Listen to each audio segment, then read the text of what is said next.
Welcome to the Wisdom, Wealth, and Winning Podcast. My name is Larry Crump, and I'm the councilman in the city of Newark. And my name is Al Kinney, surrogate for the County of Essex. My name is Larry Jones. I am the founder and CEO of Future Leaders of Tomorrow. My name is Alpha Quan Hardy. I'm the director of Parks and Recreation in the Township of Hillside. Pull up a seat and come and eat with us.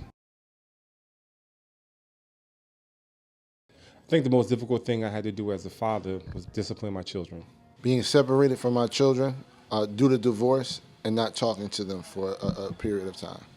One of the toughest things and the most scariest things I had to do as a father was when I had to choose what school he was going to. The most difficult decision I've ever had to be a father is to make sure that my children are in a position to succeed. Can you explain a little bit? Yeah, so the way my mind works, the thought I have is, how are my children going to be when I'm gone? Yeah. That means the world to me. Yeah. Because unfortunately, I've seen so many families where the parent is gone and the children just spiral. Yeah. Sure. And because they never had the foundation and the necessary tools from their parents, and it may be a situation where the parents weren't in the household. Yeah. We know of parents, unfortunately, who have gone down the path of drugs or incarcerated or just not present in the child's life or didn't know how to be a parent. Yeah. Because unfortunately, a lot of folks want to be your child's friend. Absolutely, And especially now. I'll be honest, I on a daily basis since the day Cecil was born and Marguerite, being with Marguerite, one of the things I always think about is, how are they going to be when I'm gone? Yeah. What are we going to do? What am I going to do to help them put in that position? Yeah. And I think that's why I push them sometimes, and they get mad at me because I push them too hard. But at the end of the day, my family pushed me too. Yeah. I tell you, with my father, I was old school. We used to get beat, right? But I will never forget one of the most painful memories I have with my father is when he said he was disappointed in me. And I feel a little emotional right now about it. This we're talking about 40 years ago. Wow. And that's and from that day forward, I was like, he ain't never gonna be disappointed in me ever again. And I hope to this day he's not. I mean, he passed away 30 years ago. Yeah. But I want my children to have all they need. And I've said this before. My dad taught us, or said to my sister and I, that I want your life to be better than mine. That's right. And I really live by that. I want my children's life to be better than mine. Yeah. And to the point where I think I spoiled them a little bit at times, but they have a foundation and they can be able to do more than me. And that's all. I mean, that's what I think about that all the time. Yeah. I mean, night and day, because if that's your legacy too. Yeah, it is. And you want your legacy to be successful and continue. Yeah. And whether it's Cecil wanting to play football and professional football, I'm a cheer him on whether he makes it or not. Yeah. But my daughter going to arts and being in drama, I'm go to her drama performances, whether I understand them or not, because they do some kind of weird stuff. Abstract stuff, and I'm jumping up and down, but I'm going to cheer him on. I'm going to push him. And like I said earlier, as I told my daughter, I know you have the potential.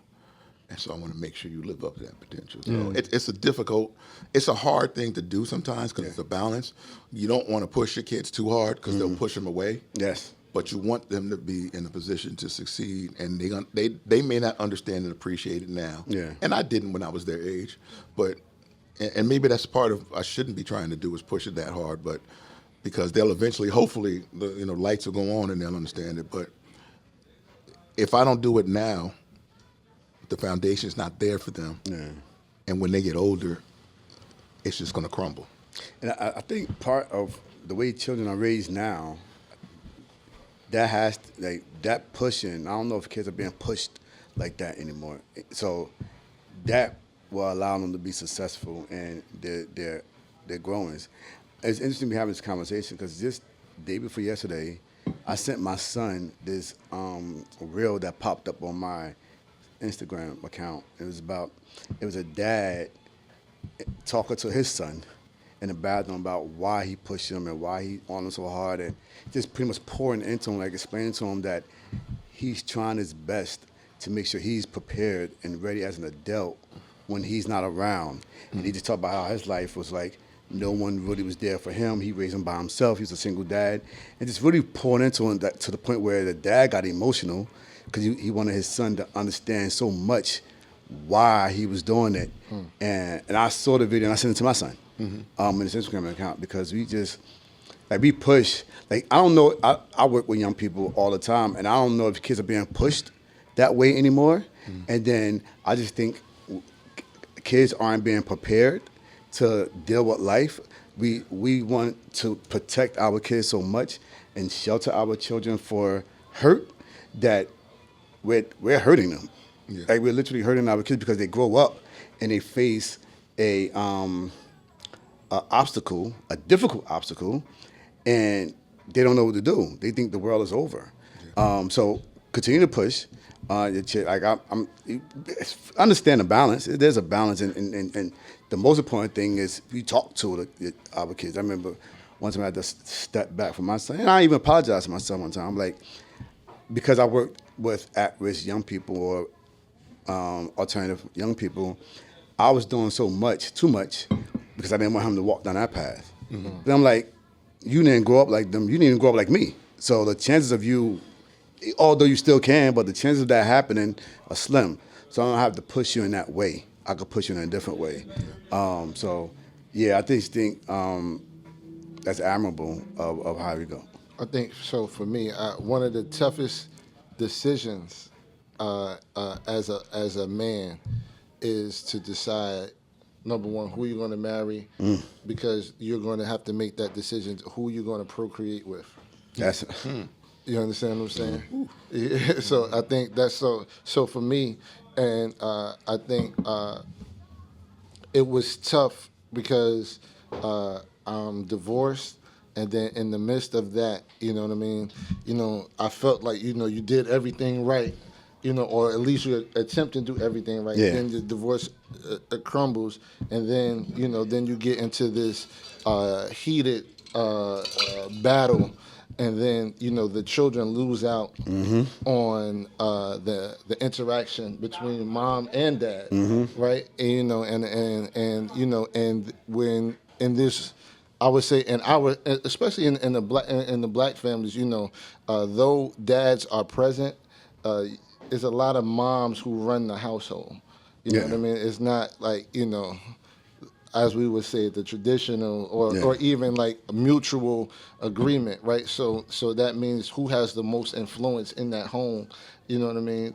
And then you give your children the ability to choose. Yeah. You know what I mean? So I think making the right decision on who to marry and who to procreate with is a decision that we really have to kind of consider. Yeah. And to teach our young men. Yeah, I told my son about that all the time. Yeah, we got to teach them. Yeah, we got to teach them, you know.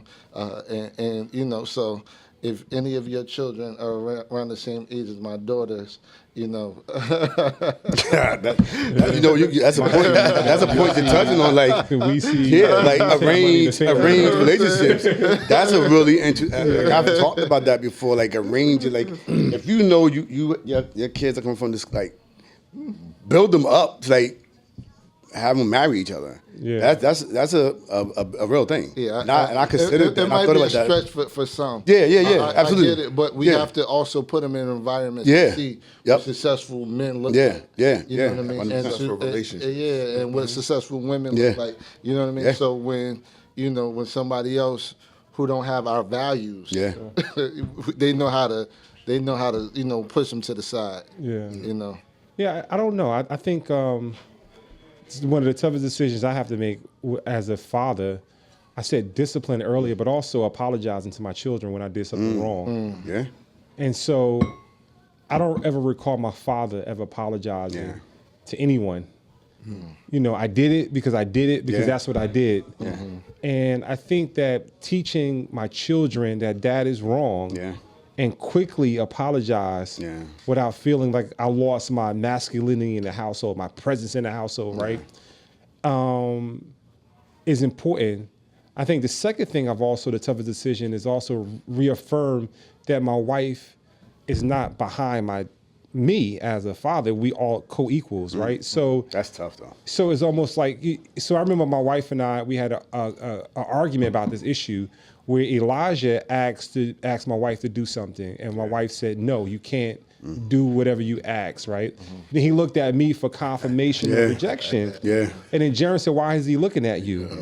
And I had to tell Elijah, like, no, if mom said no, the answer is no. You ain't playing us. Yeah, you're not playing us against each other. That happens a lot. There's no That happens hierarchy, a lot. right? Yeah. And then also, I just felt in that moment, my wife, probably what women feel is they feel like second class in their own households, Or right? you're undermining Or them. being undermined, right? Because of the positions of power. Oh, okay. I see. And so she's like, well, wait a minute. Like, I'm a powerful person in this household. In fact, I gave birth to you, right? I carried you. I went through pain. I literally gave birth to you. And then at that moment, you're not looking at your dad for a confirmation of something I told you not to do. And so I think one of the powerful things that I had to learn to do is, one is apologize immediately, right? Number two is also surround my children with other children whom I believe are going in the right direction. Yeah. And so when I had my first birthday party, when Yasmin had her first birthday party, I contacted Larry. I said, Larry, yo, what is Cecil doing? Yeah. Come to the birthday party. They didn't know each other. Yeah. But they were going to get to know each other. That's right. Because I want to make sure that my seed is in the same space as his seed, and Wu-Tang Money stay in the family, right? That's right. That's right. That's how it's supposed to be, right? Yeah. And so, like, we decided just to create spaces and opportunities where children are around other positive children, because I know peer influence, right? So whatever Cecil says in his household is going to migrate into my child, and it's going to be in our household. But I know the stock of Cecil's parents. Yeah. So I'm good with them hanging out with each other. I'm good with them playing with one another. I'm okay with that, right? So I guess for me, it's just trying to like have as many controlled experiences. But I also know, Larry, also know what you said also is not, it's also the ability to like, they also have to learn how the real world operates as well, because at some point they got to get out of the bubble. Yeah. Right? But for me as a parent, I'm trying to keep them to be innocent as long as they possibly can. Because once the innocence is gone, it's gone forever. Yeah. Once they lose the ability to have faith in adults, because adults sometimes lie. They don't come through when they say they're going to come through. They don't make their word bond. I think those are the sort of things I'm trying to protect them from. And so like, if I'm around Larry, who's the father of Cecil, and then Larry says he's going to have an event, and the event happens, my daughter and son believes that adults will say and do what they say, right? Rather than the opposite, right? When they're around other adults who don't do what they say, and disappointment comes in. Then it becomes like, oh my God, I thought adults do what they say they're going to do.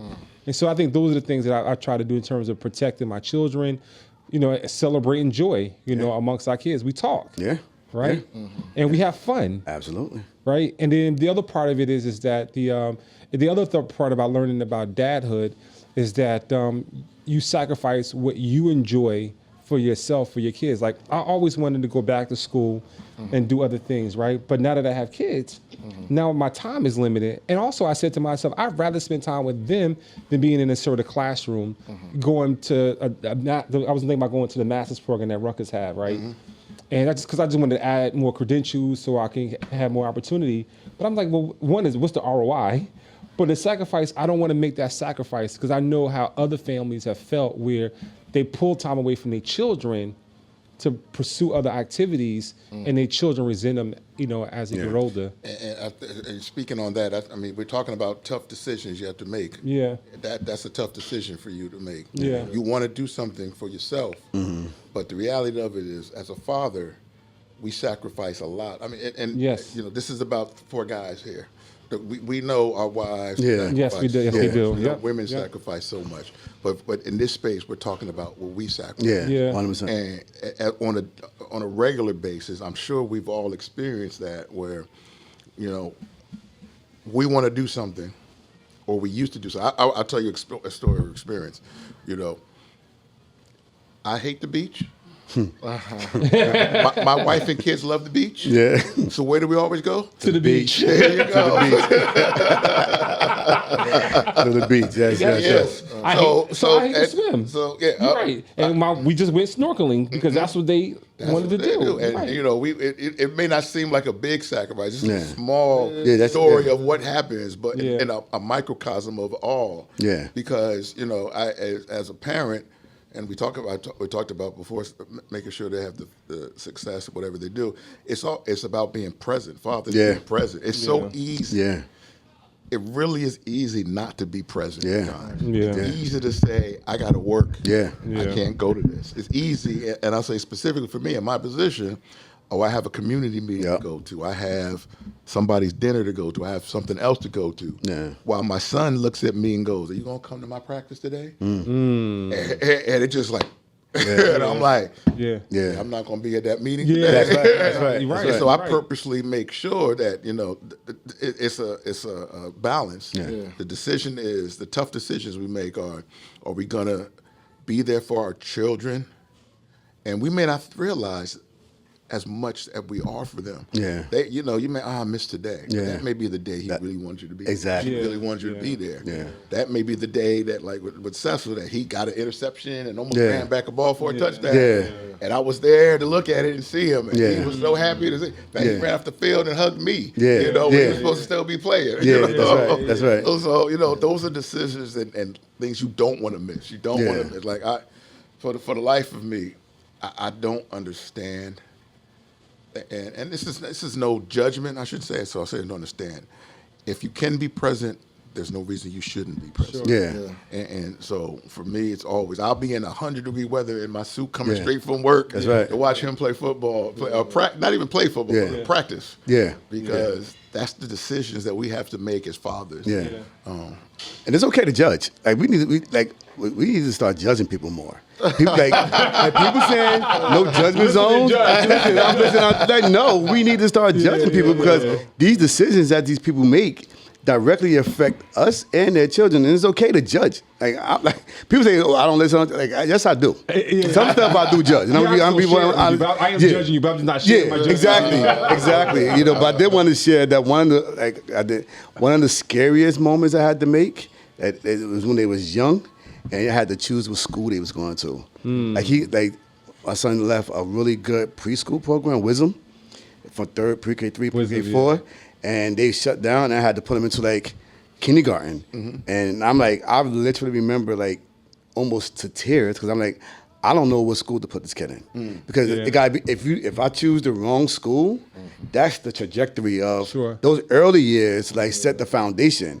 So I just remember like being really scared to make the wrong decision by putting you in a school from your kindergarten, the first and second grade year, that it could take you on a different path. So that was like one of the hardest decisions I had in my young early fatherhood years. Was making a decision because he can't make a decision. You got to go to the school because I'm saying you're going to the school. One of the things I did with my sons growing up was I became a paraprofessional or a teacher's assistant in the school district that they were in. I was. That's interesting. So I was able to talk to the teachers. To, like, you know what I mean. So they couldn't get away from it. They couldn't get away from it. You know what I mean. So that was meaningful for me, right? Because it was helping my career on one end, but I was able to see them and be pick them up from school. And I think like I admire each and every one of you because like picking your children up from school is like that's, to me it's one of the greatest and taking them to school bringing them to school because I had that experience with my father. Like we have like the conversations that we had, or me just listening to like my father used to listen to the fan, right? You know what I mean? The fan. You know what I'm saying? You know what I mean? Talk radio. You know what I mean? He was listening to Rush Limbaugh. You know, all that. Back then, I was like, bro, like what is this? I want to listen. I want to listen to Starbuck Wild. But you know what I mean? Oh man, back on that one. But for me, those moments was vital, man. It's interesting that you said that. I think one of the biggest paradigm shift is when I hear Yasmin's and Elijah's classmates saying that that's Jasmine's dad or Elijah's dad, right? Because they know that there's a dad present, and that's something that I remember when I was growing up. Like that's one of the biggest joys. I remember when my father used to drop me off, and my dad had a drug issue, right? And he was a part of that era where he was a heroin era, and there was some. The more I look back at it, I had some shame because I said he had all these things that was going on with him, and I felt it. I felt it at the time. But then as I go forward, I said to myself, I didn't want to be absent like my father was when I was growing up, right? I didn't want to also have any impediments, right?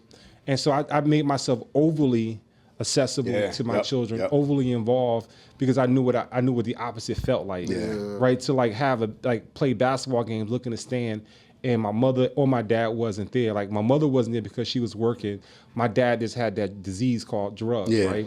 And then the other part of it is that he probably felt some sort of like, I don't want to embarrass my son by the way I appear or the way I am, so I'm gonna stay away or I'm gonna continue trying to find work.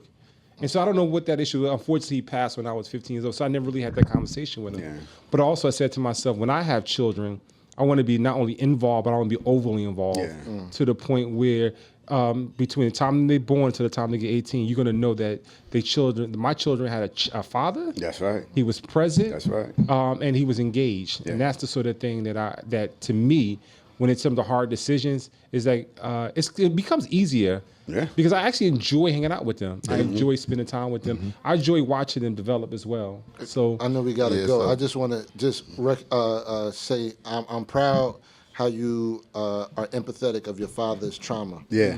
Because that's growth in it. Like knowing that's growth in it. So I just want to say that. I know we got to wrap up, but I want to acknowledge that, especially on camera. That there's some growth in that, and that could, hopefully that help other people. From the generation before us to recognize and have some empathy and compassion for the trauma that our parents went through. They were targeted and not resentment. They were definitely targeted. So again, I just want to thank you all for this conversation. I think this was probably one of the most emotional and deep conversations. Being a father, there's nothing like it in the world. There's no manual to do it. You learn by example, or you for what you've seen, or just by dealing with the experience itself. And making those tough decisions that you have to make as a father. So I really truly appreciate the three of you, and what you've done, because we've had these conversations on camera and off camera many times. And so thank you again for this conversation, this discussion. It does makes you want to think more about being a father, no matter what age your child is. About being in their lives. When I leave here, I'm going to go home and hug my son, because it just means a lot. As you can see, we get very deep. We share our experiences and hope we can help you with your goals. Make sure you join us for the next sit down. Don't forget to rate, follow, subscribe, and share to Wisdom, Wealth, and Winning. Thank you for being here with us.